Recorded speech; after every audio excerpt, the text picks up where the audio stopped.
tudo bem? Mais uma aula de urbanização brasileira. Hoje a gente vai ver os capítulos seguintes, né? O capítulo 18 e o capítulo 19.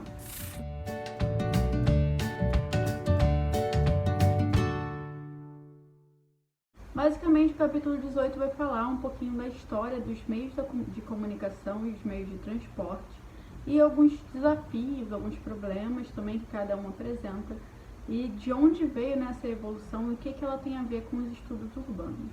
Então, basicamente, o capítulo 18 ele traz como objetivo, né, para a gente conseguir entender a evolução desses meios, identificar os meios, né, que existem, além de compreender as vantagens e desvantagens de cada um, como eu falei.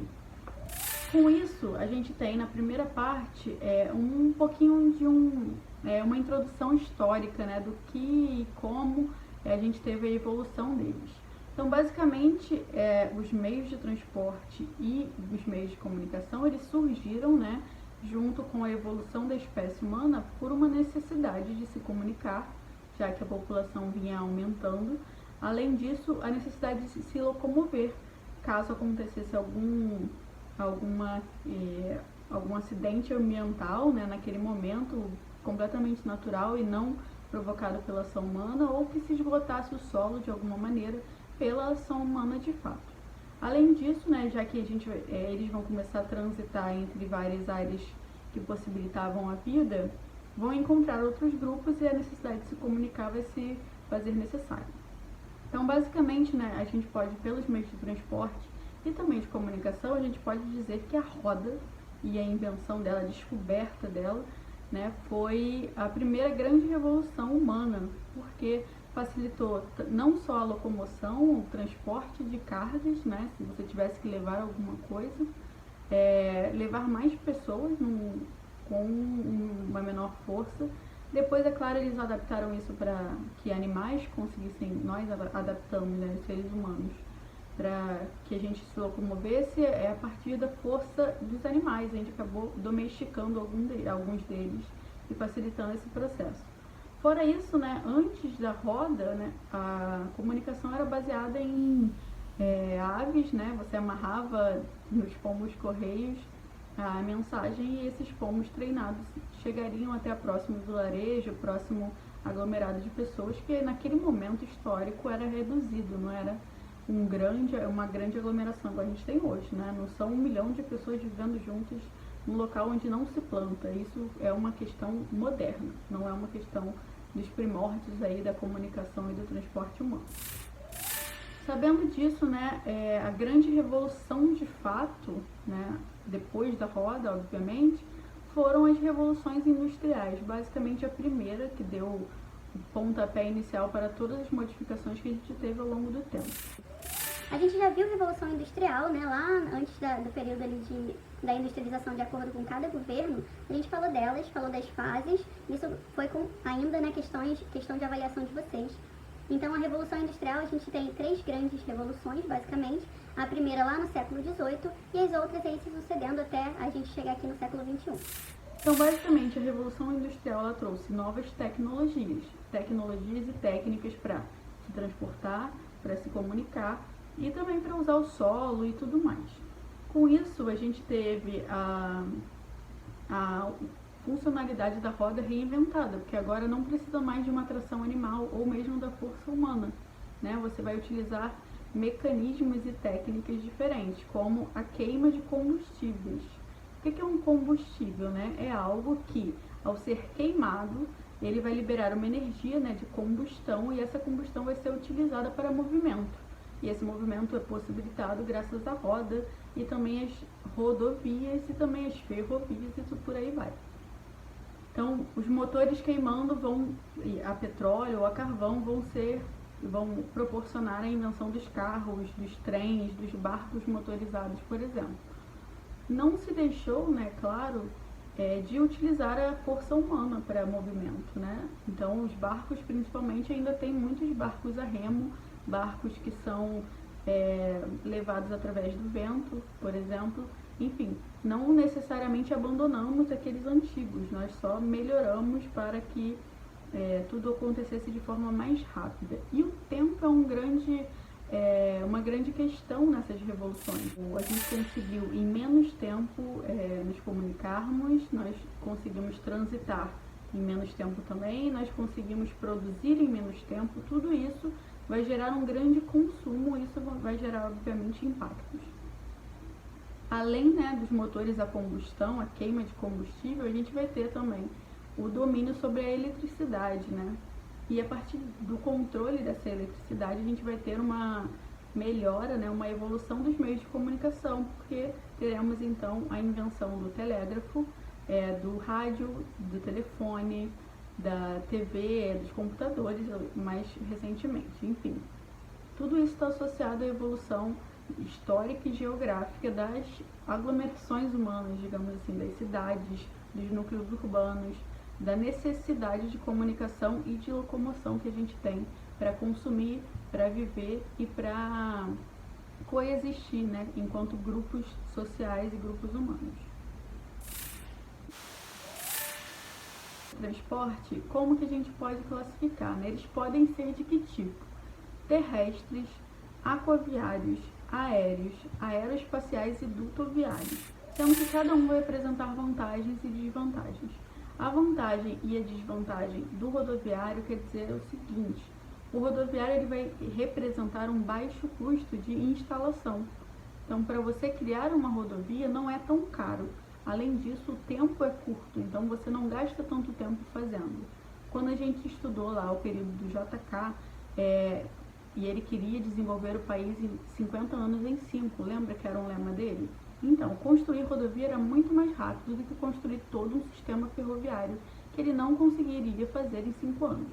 Então, ele optou por esse também, por causa de todo o seu projeto de desenvolvimento brasileiro.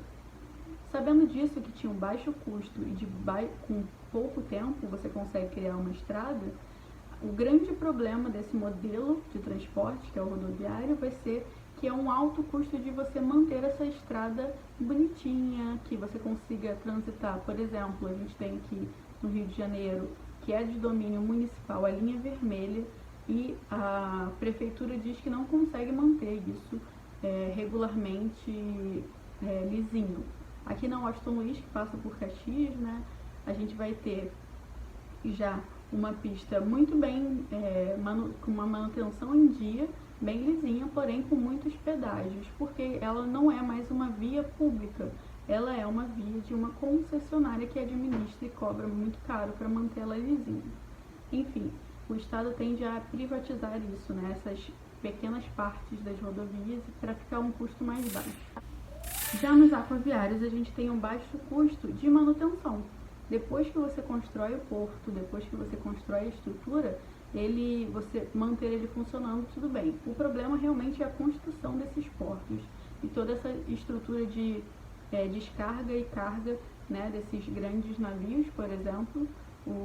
A gente tem impactos ambientais que são assoreamento das vias da Baía de Guanabara, os portos também. Isso vai gerar um custo de manutenção aí. Mas, fora isso, né, depois que você constrói, o custo é baixo de manutenção, mas para você construir que é caro. Então, o aquaviário, o grande problema é você construir e não você ter a manutenção, certo? É ao contrário lá do rodoviário.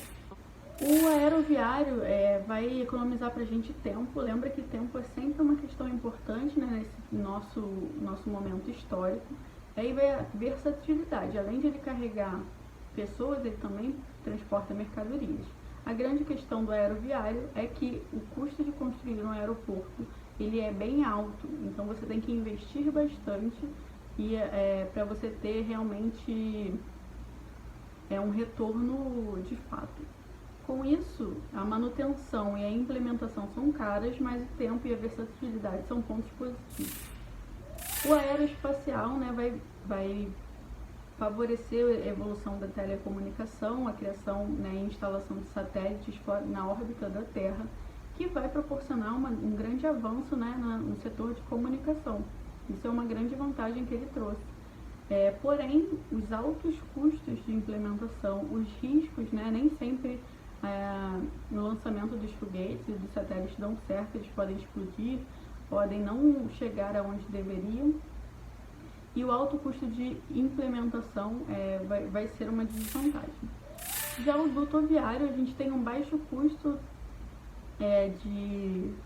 de manutenção, vai ter uma capacidade de carga muito boa, porque você retira das rodovias, né, os caminhões que carregariam combustíveis, por exemplo.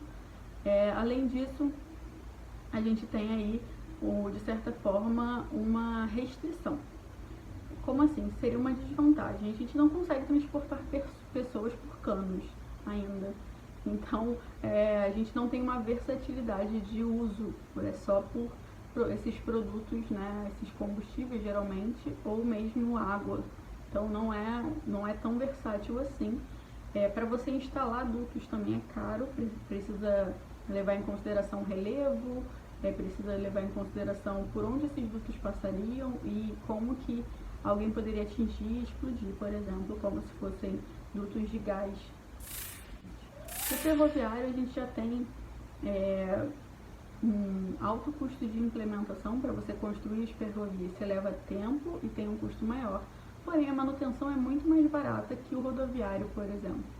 Para o tamanho que o Brasil tem, o transporte ferroviário seria o ideal, né? Isso vai incluir o metrô também, né, de conexão das cidades. Por exemplo, São Paulo tem uma linha de metrô muito bem desenvolvida e que vai, de certa forma, facilitar a locomoção, a mobilidade urbana, que a gente vai falar daqui a pouco. Com isso, a gente tem os tipos de transporte, suas vantagens e desvantagens até esse momento. Falando dos meios de comunicação, a gente pode dividir em dois grandes tipos, dois grandes potinhos. Os meios de comunicação que são individuais e os meios de comunicação que são massivos ou de massa. Como assim de massa? De maior alcance possível. Então, além dessa divisão, a gente ainda tem as classificações. Ele pode ser individual e massivo, mas escrito, sonoro, audiovisual, de multimídia ou de hipermídia. Basicamente, os individuais, né, são aqueles que alcançam muito poucas pessoas. Então, claro que eu posso criar um grupo de WhatsApp e atingir 1000 pessoas, mas a gente vai ver que, em comparação com o massivo, isso ainda é um grupo pequeno. A carta vai ser um dos primeiros, né, meios de comunicação individuais, né, atinge um grupo muito pequeno, você endereça ela a uma empresa ou uma pessoa. Além disso, a gente vai ter o telégrafo, né, basicamente individual, e depois a evolução do telégrafo, que vai ser o telefone. E aí o telefone a gente tem uma diversificação maior. Por quê? Hoje em dia, depois da terceira revolução industrial, né, dos microchips, né, de toda a estrutura que veio dela, a gente vai ter a possibilidade de um telefone receber, além de som, né, de voz e de imagem, a gente vai poder conversar ao vivo com as pessoas. Então, dentro dos smartphones, que é um tipo de telefone que a gente usa hoje, é difícil você ver alguém não utilizando um smartphone. A gente vai ter a revolução dentro desses meios individuais. Isso vai ser inclusive utilizado na política, como a gente tem visto recentemente. Então, um smartphone, que é um telefone ainda, ele já vai ter a capacidade de ser, além de sonoro, vai ser audiovisual, multimídia e hipermídia também, certo? Além do escrito, né? A gente pode ler, por exemplo, nos celulares, né? Nesses smartphones. Então, o smartphone é uma grande evolução dos meios de comunicação individuais. Já os massivos vão alcançar muitas pessoas ao mesmo tempo. Esse muitas, eu digo milhares. Então, não é a questão de um grupo de WhatsApp que tenha 1000 pessoas, mas sim o alcance de milhões, né, de populações inteiras. Então, como exemplo, o livro vai ser um dos primeiros, aí depois a diminuição, né, do livro como revista e jornal vão ser os primeiros escritos que são de comunicação massiva, que alcançam muitas pessoas. Isso vai ser possível também com a evolução da escrita, dos meios de cópia, né? Você consegue imprimir cópias em grande quantidade e distribuir pela cidade ou pela vila que ela vai acontecer. O rádio vai ser uma grande revolução também, né? Isso vai ser possibilitado graças aí ao domínio da eletricidade, depois vai ser melhorado, né? De sonoro ele vai ser televisionado, no caso audiovisual, eu consigo ouvir e visualizar, e que vai evoluir hoje para as Smart TVs, que você consegue acessar a internet, que é outro meio de comunicação massivo, através da sua televisão. Então você vai ter a reinvenção da televisão através do acesso à internet possibilitado pela evolução dos meios de comunicação. Então, além da TV ser massiva, ela também é individual, porque você controla o conteúdo, você tem interação com ela através da internet. A internet possibilita isso. Vai agregar os tipos de classificações diversificados, né? Não vai ficar só no audiovisual ou no sonoro, ela vai ampliar todas essas classificações. Além disso, a interação vai ser a grande diferencial da internet. Sabendo disso, como que isso afeta, né? E quais são os efeitos que essa evolução das redes de comunicação e de transporte vão influenciar pra gente, que vive aqui numa grande cidade, como é próximo ao Rio de Janeiro, né, que é Duque de Caxias. Pode-se afirmar, então, que essas inovações elas vão possibilitar transformações em todas as esferas, desde a política até o nosso convívio familiar. Quantas vezes a sua mãe, seu pai ou você reclamou que seu pai, sua mãe, seu responsável, ou você mesmo ou seu colega, ficasse tanto tempo no telefone e não tivesse uma interação pessoal, eu com você diretamente. Na sala de aula a gente tem uma diferenciação porque o colégio de companhia não permite que vocês utilizem o celular em sala de aula, nem eu mesmo. Nisso eu tenho muito mais que falar e que conversar com vocês do que ficar mandando mensagem, né, online. Basicamente, então, gente, a gente tem um acesso à informação de forma muito mais rápida, ao mesmo tempo a checagem dessas informações acaba se tornando mais dificultada, porque a todo momento eu tenho que atualizar, né, a página de jornalismo da internet e tudo mais. E hoje eu consigo, por exemplo, trocar dinheiro de outro país aqui no Brasil, eu consigo ter informações e ver séries, e ver filmes e notícias ao vivo, como aquela explosão que teve recentemente no Líbano, que basicamente ao vivo a gente conseguiu acompanhar, desenrolar. Tudo isso decorre, né, das evoluções que a gente teve ao longo do tempo e que a gente chama isso de globalização. Eu tenho acesso a qualquer lugar do mundo através dos meios de comunicação e dependendo de onde eu vivo e da quantidade de dinheiro que eu tenho disponível, eu também acesso qualquer lugar do mundo se eu quiser, né? Posso fazer isso em um tempo muito curto. Isso caracteriza o processo de globalização. Então, a mobilidade que a gente tem no dia a dia, o acesso a essa informação, o que a gente pode ou não fazer, o que a gente pode ou não assistir, né, a nossa variedade de coisas possíveis através da tecnologia, vai mudar totalmente o nosso modo de vida. Isso vai impactar também no desenho das cidades e como essa cidade é importante, como ela não é, se eu tenho acesso à internet em toda a rede da cidade, a rede urbana ou não, se em algumas áreas vai ter sinal ou não vai ter sinal, enfim. A gente tem uma grande inovação, né? Tivemos grandes inovações tecnológicas, grande evolução nos meios de transporte, e a partir disso a gente tem uma evolução social, espacial também, na distribuição das sociedades humanas.